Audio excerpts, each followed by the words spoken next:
multi-party coalitions the way that they do in like Italy or Israel. But the downside of not having a formal coalition is that the parliament at any time could theoretically do the dreaded vote of no confidence. That's when all the other parties gang up together and vote to hold an emergency election, thereby cutting the Prime Minister's term short. Now, is that likely to happen anytime soon? I doubt it. Losing an election is a humbling experience, and I don't think that the other parties are gunning for a do-over anytime soon. The conventional wisdom on minority government situations is that it usually takes about 2 years for the opposition parties to get their affairs in order, and only then will they pull the trigger and send things back to the voters. All right, now it is time to do some political analysis. What can we conclude about these election results? What do they mean? Well, one of the big themes that all of the pundits are talking about is regionalism. As we can see from looking at this map of all of the parliamentary seats, Canadians tend to vote quite differently from one another based on where they live. The Westerners all vote Conservative, Ontarians and folks on the East Coast vote Liberal, and the Quebecers are obviously the only people who vote for the Bloc. And of course, we here in British Columbia are so open-minded that we support all of the parties. Of course, this sort of regional breakdown is really nothing new. In fact, if I was trying to teach someone about Canadian politics and wanted to draw a map showing all of the provinces voting in the most stereotypical way, it would probably look like this. But the reason people are giving for why we all voted quite so stereotypically this time around has a lot to do with some of the issues that were raised in this campaign, and the degree that these issues played to voters' stereotypical regional interests, which are all generally quite incompatible with one another. For example, Prime Minister Trudeau ran hard as the climate change candidate, the guy who was in favor of carbon taxes and tighter regulations on the oil and gas industry. This in turn was seen as a huge affront to the oil and gas producing parts of Canada, who rallied hard behind the Conservative Party, who promised to be their champion. In fact, the reason why the Conservative Party won the popular vote despite losing the seat count is because the party has just become so popular in Western Canada. As my friend put it, they are winning their seats by Saddam Hussein-style margins. But these are, in the end, essentially wasted votes. Meanwhile, all of the English Canadian parties opposed the Quebec government's recent so-called secularism bill, which bans people from government jobs if they dress in an ostentatiously religious way. This, in turn, supposedly drove a lot of French Canadian voters to the Bloc Québécois, the only party that was willing to stand up for the ban. And then the NDP won a couple of seats in like super hardcore downtown areas or university towns, yada yada. They also lost all but one of their seats in Quebec. This, of course, has nothing to do with racism. It is strictly a coincidence that the province that recently passed a ban on public service workers from wearing turbans also massively voted against the first prime ministerial candidate to wear a turban. Anyway, the conclusion to reach here is that the Liberal Party clearly has the strongest regional coalition in Canada. This is largely because they have such a firm grip on the hearts and minds of the voters of Ontario, Canada's biggest province, as well as about half of Quebecers and lots of little sprinklings elsewhere. And why does Ontario love the Liberals so much? Why was Ontario the only province that voted less conservative this time around? Well, one of the standard narratives is that Ontarians have been turned off the Conservative Party thanks to the incompetent government of their province's Conservative Premier, Doug Ford. So even though Justin Trudeau's approval rating is quite low in Ontario, Doug Ford's is even worse. There is an old cliche in Canadian politics that Ontarians always regret who they voted for in their most recent provincial election, so they vote for the opposite party in the next federal election. So I guess Andrew Scheer was just on the wrong end of this particular trend. But you know, there's also a thinking that I am quite partial to that says that the Conservative Party just doesn't really have a lot of compelling ideas these days. Andrew Scheer ran a very contrarian campaign that tried to exploit the irritation that a lot of Canadians have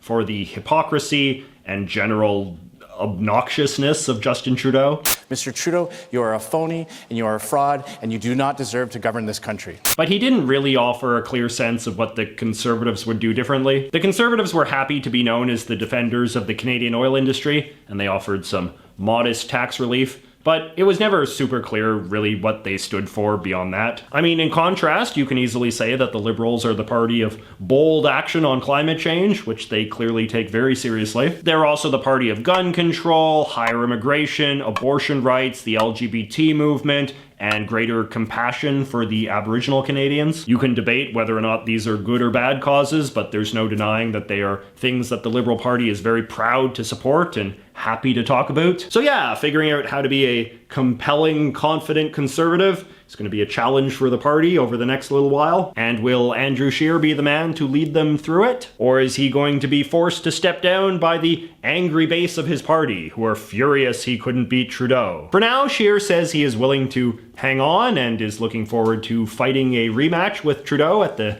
next election. But Scheer will also face a vote of confidence at the Conservative Party convention in a couple of months, so we'll have to see how that goes. The last party leader to lose an election and then go before the party membership asking for a second chance was the NDP's Thomas Mulcair in 2016. Didn't work out so well for him. And what of the minor parties? So I am sad to say that my most hated party, the Greens, had their best ever showing in this election. Of course, since we are talking about the Greens here, by best ever, I mean they won 3 measly seats. They held the 2 they already had on Vancouver Island, and won a 3rd in New Brunswick, in what was perhaps one of the few genuine surprises of the evening. Prime Minister Trudeau's former Attorney General, Jody Wilson-Raybould, who was kicked out of the Liberal Party amid much scandal earlier this year, was also re-elected as an independent member of Parliament. This is a very unusual thing to happen in Canadian politics, and I didn't think she'd be able to pull it off. These people are not really relevant as anything more than historic trivia, however. Their numbers are just too small to be any sort of relevant voting bloc, even in a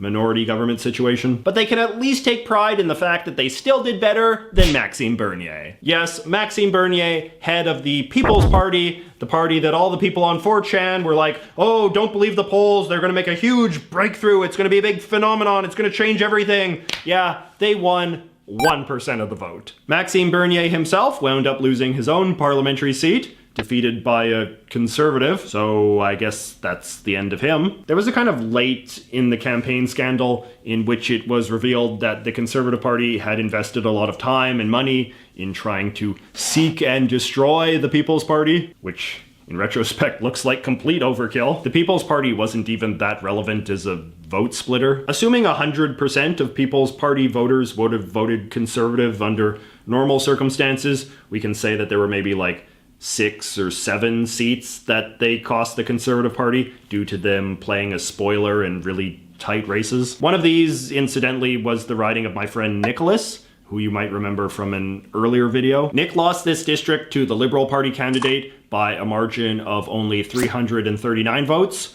while the People's Party candidate won 687. My other candidate friend Michael, who you may also remember from the earlier video, as well as the election night live stream, also went down to defeat. Although this was a much larger defeat and a lot less unexpected. Michael came in 4th place in his Montreal riding, behind the Liberal incumbent and the NDP and Bloc Québécois candidates. And what of our beloved fringe parties? Well, they all did quite bad, even by fringe standards. The Libertarian Party did horribly, dropping almost 28,000 votes to a mere 8,000. The Marxist-Leninist Party plummeted to only 4,000 votes, their worst slump in years. The Rhino Party did a little bit better than usual, winning 9,500 votes, 1,000 of those going to the fake Maxime Bernier, who ran against the real one. This did not affect anything. The only fringe party that did relatively well was the Christian Heritage Party, which gained about 3,000 votes and thus ended 15 years of pretty steady decline. I should also note that a few new fringe parties burst onto the scene and were